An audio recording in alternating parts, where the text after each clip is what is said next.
În februarie 1989, la salonul auto de la Chicago, Mazda prezenta o mașină sport ușoară la prețuri accesibile, care avea să devină cea mai vândută decapotabilă cu 2 locuri din istorie.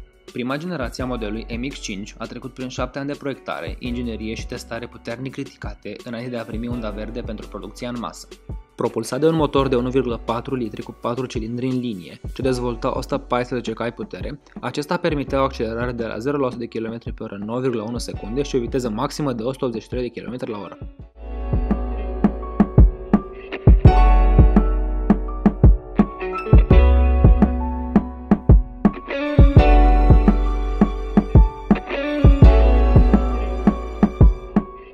În anul 1997 sosește și generația a doua a acestui model, cu o masă suplimentară de 115 kg datorită aspectului său mai elegant.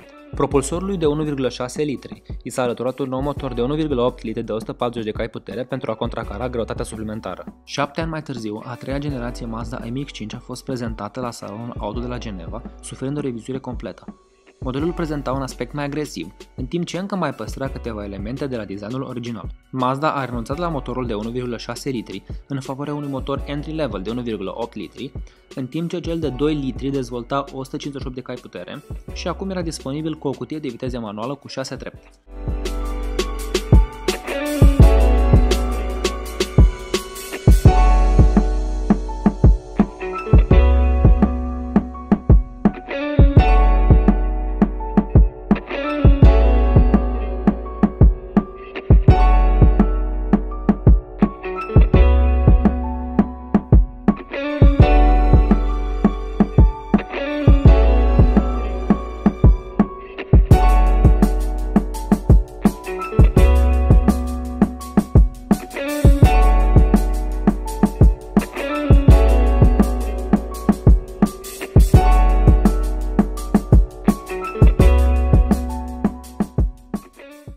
Cea de-a patra generație a modelului MX-5 a fost lansată în anul 2014, noul design Kodo de la Mazda influențându-i aspectul și forma. În spatele designului Kodo se află estetica japoneză.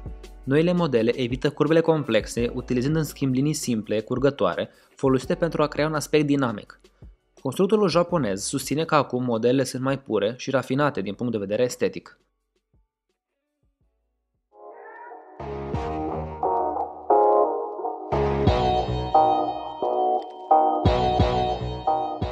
Noua generație sosește cu o gamă de motoare de 1,5 respectiv 2 litri cu tehnologia SkyActiv de economisire a combustibilului și cu aproximativ 100 de kg mai puțin decât mașina pe care o înlocuiește.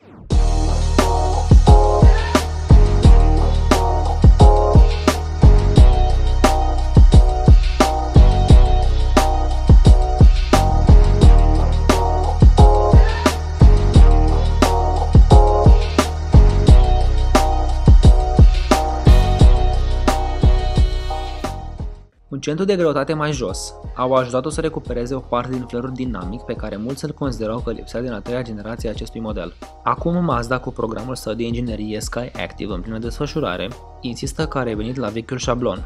Mai scurt, mai mic, mai lat și cel mai important, mai ușor, noul MX-5 promite unitate între mașină și șofer.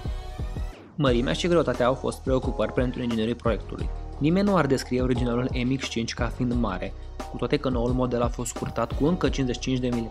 Este cel mai compact MX-5 încă și, cu excepția originalului, cel mai ușor. De-a lungul dezvoltării a fost aplicată o strategie riguroasă pentru a se asigura că Roadsterul nu are nicio masă inutilă. Astfel, noua suspensie este mai ușoară cu 12 kg datorită componentelor sale din aluminiu. Motoarele și cutiile de viteze ale modelului MX-5 au fost făcute pe măsură.